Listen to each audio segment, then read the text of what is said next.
Hello everyone, welcome to Life Means More. Today we are going to discuss about some tips for effective online communication. I have already made one video about how to improve face-to-face communication, whose link is given in the description. A 2019 study has shown that 89% of people using video conferencing tools feel more connected online.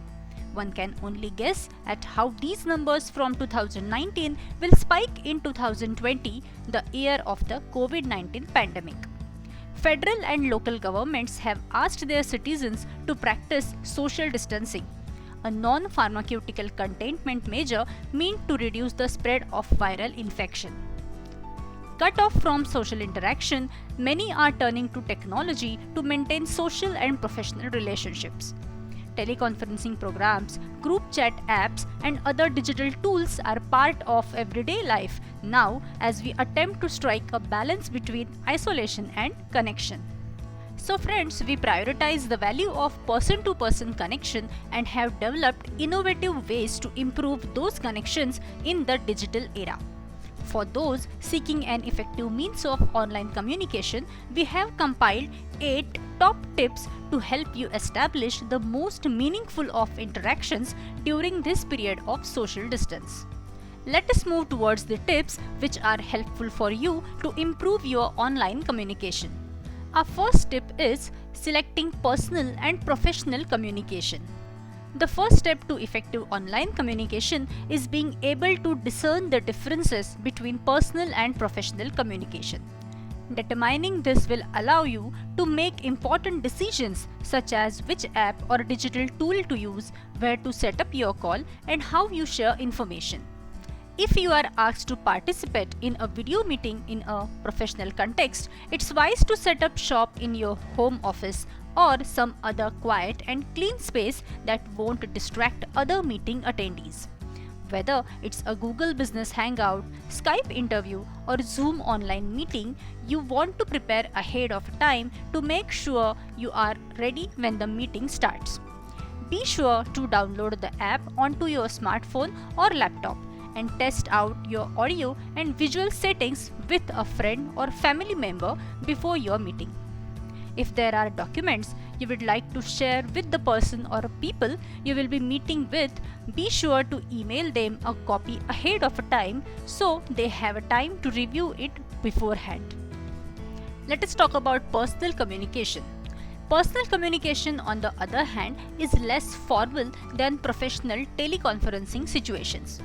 Chats of a casual nature can be done anywhere around the house, and you can even prop up your phone while attending to your kids or cooking a meal for your family. In this case, consider the sensibilities of the person or people you are communicating with. If you are involved in an activity that might make others uncomfortable to watch, it's best to wait until you are finished to jump on that group video chat. Personal connections may be less formal, but they are the social fabric that holds us all together. During a time where emotional support is more valuable than ever, it pays to learn the best ways to connect with your loved ones. Our second tip is understanding digital etiquette. Some may have heard the term netiquette being used in online circles. Netiquette, defined simply, refers to the code of courtesy and respect followed when communicating with others on the internet. Online etiquette is important to keep in mind for all modes of online communication, whether it's texting, emailing, or video chatting. Here are some netiquette basics for you to consider. Do not send emails and text messages in all caps. This is one of the cardinal rules of netiquette. If you are attempting to accentuate a word, statement, or a thought, try putting the statement in bold type or using the highlight function to draw attention to your words. Do not bully, stalk, or harass others. This sounds like a no-brainer, but anger happens to the best of us. When someone disagrees with you about a particular topic, allow them their opinions and avoid blowing up their inbox with your own opinions on the matter. Start speaking at a normal volume when talking over the phone or video chat. No need to yell unless you have checked all volume settings first. Do not share personal photos or media of loved ones unless they have given you permission first. You have to respect the privacy. Avoid sending spam to others. Keep your messages meaningful rather than a succession of forwarded content created by others. Schedule an opportune time and date when setting up a video chat with loved ones. Give them some time to prepare or download the correct app first, whether it's through Skype, Zoom, FaceTime, Snapchat, BlueJeans, Instagram, or other media. Let us move on to third tip. Choosing a digital tool that works for you. We are lucky to have incredible 4G connectivity to help us communicate in the digital age. Many feel fulfilled from a simple phone call or text message exchange. Others rely on video chats enabled by FaceTime, Zoom, or other apps. At this time, many feel comfortable seeing the face of their loved ones while unable to meet the person. With 5G well on its way, people will be able to connect at a greater scale. A video chat during the current global pandemic can be a vital source of solace and healing right now. Our next tip is classroom etiquette. As schools and college campuses scurry to move their spring semester classes online amid the COVID-19 outbreak, classroom etiquette has become an important topic for students and teachers alike. Even those participating in professional training and e-learning courses are called to practice effective communication and respectful behavior in the virtual classroom. Here are some classroom etiquette tips to consider. First one is participation. Raise your hand to ask questions just as you would in the classroom. Some virtual classroom apps also have a hand raising button you can press to alert the instructor that you have a question. Number 2. No chat bombing. There is usually a chat window in most online classroom apps. Be respectful of that space and refrain from filling the chat with topics that are off subject or distracting to the instructor and students. And number 3, share feedback with your instructor if something about the class isn't working for you. Constructive feedback is necessary to improve the process and streamline your learning curve.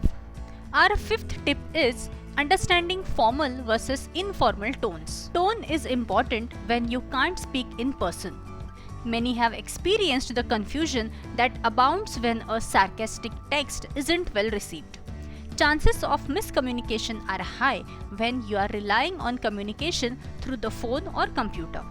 It's advisable to avoid sarcastic comments whether communicating personally or professionally. If you are sending emails, texts, or participating in an online meeting in a professional context, write and speak as you would in the workplace, with a tone of respect and courtesy. Make sure your emails are easy to read and include information relevant to the subject at hand. Adopt a formal or semi-formal tone and address colleagues and co-workers as you normally would in the office. For personal communications, you can adopt a more informal tone.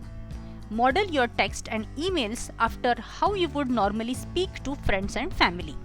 Maintaining a positive tone is helpful during this time, where many are impacted by social distancing measures. A few cheerful emoticons can keep the mood bright and friendly. Let's move on to our next tip: responding meaningfully. Work your empathy muscle and respond in a way that shows you care. If you receive an email from a friend who is going through a hard time, it is not the time to fill your reply with a cloud of festive happy face emojis. Devoting some time to understanding what your loved one is going through can help you respond in a caring and respectful manner. Personal connections are beautiful, but they aren't always easy. Our next tip is becoming comfortable with your own company. Being a good friend also means taking care of yourself. Relying on others to make you happy can put unnecessary pressure on them and add strain to close relationship.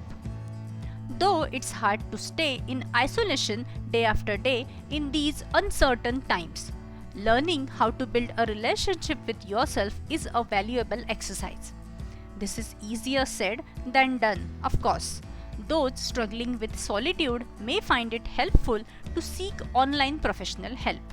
Let us move on to our last and eighth tip: being open to receive feedback and guidance. As in any relationship, professional or personal, there is a call for giving and receiving feedback and being open to guidance when necessary. If you are new to the world of digital communication, ask for feedback from friends and family as to how to improve communications between you. You ask the same of work colleagues in a professional tone, reaching out and asking for constructive comments as to how to make online meetings and conferences more productive. Being open to guidance can mean researching different options and tools of communication. If texting is too casual for your tests, try emailing instead. If you are having connection problems with FaceTime, see what Google Duo has to offer. So friends, more than anything, we hope this video empowers you to step through uncertainty and connect in a meaningful way, whether in a professional or personal context. And if you are still feeling disconnected, maybe it's a simple matter of brushing up on your connection skills. As we are all learning during this pandemic, it's relationships and connection that matter most of all. So this completes our today's discussion. If you like the video, please hit the like button and share the video as much as possible.